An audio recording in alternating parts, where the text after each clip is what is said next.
We have the first leaked image of the new Viltrox 60mm 1.8 full-frame E-mount lens that has kind of a very special feature, and there will be also 3 new announcements this week from Canon, Nikon and Sony that we have to follow. But before I talk about all of that, please take 2 seconds time to subscribe to the channel and hit the notification button. I was offline for 3 days with my electric mountain bike. I did go up high on the mountains. I live here in Merano in South Tyrol, so it's very easy for me to go up and down all the time.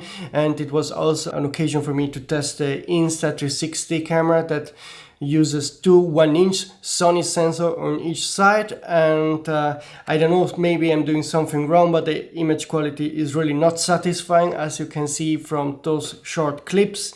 This is me on the mountains here around Merano. I was also stuck in the snow one time. So I'm now really wondering if I'm doing something wrong or if I simply have to sell it. Let me know if you're an expert in 360 cameras, what you think about those images. And now I'm really thinking about buying a ZV-E1 Sony full-frame camera and carry that one with me and record my mountain bike tours with this one, because the image quality will be definitely better. It's also the most compact full-frame camera I can carry with me.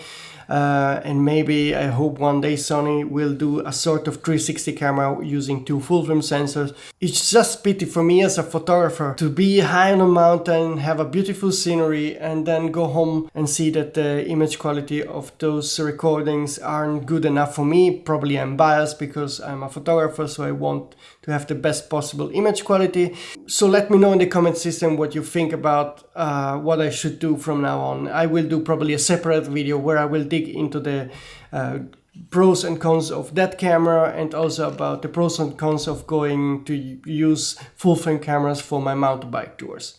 But now let's move on to the real topic of this video. There will be 3 new announcements, plus we got a new leaked image of a new lens. Let's start with the leak. The Viltrox 60mm 1.8 full-frame autofocus lens has been leaked yesterday on a Chinese Weibo account. You can see the images here, and you will quickly notice the one feature that stands out is the LCD screen mounted on the lens, built on the lens. This is very useful for cinematographers and filmmakers to see the depth of field. But Viltrox will not be the first manufacturer to have done this on E-mount lenses. Zeiss did it years ago on their Batiste series. Those were lenses with a built-in OLED screen, and for some reason Zeiss stopped doing those kind of lenses, and actually it's many years they don't make any new E-mount lens at all. So even if they didn't release an official note, we can guess that Zeiss stopped developing any new E-mount lenses, and that's pity, but that's how it is.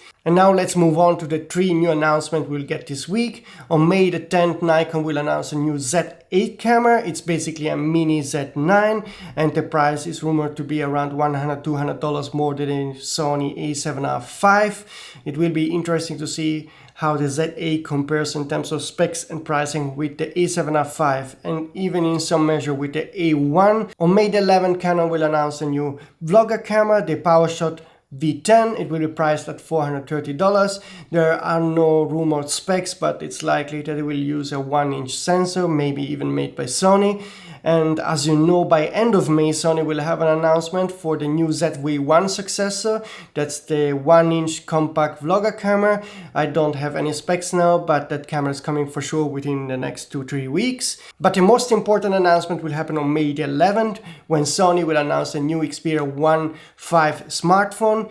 It will be very interesting because it will be the first time we will see the new Sony dual layer sensor in use on a smartphone camera, but also on any camera. And for me personally, it will be very interesting to see if that new Sony sensor tech is really as revolutionary as Sony is teasing to us. I want to see if the improvements are really visible compared to the previous Xperia phone.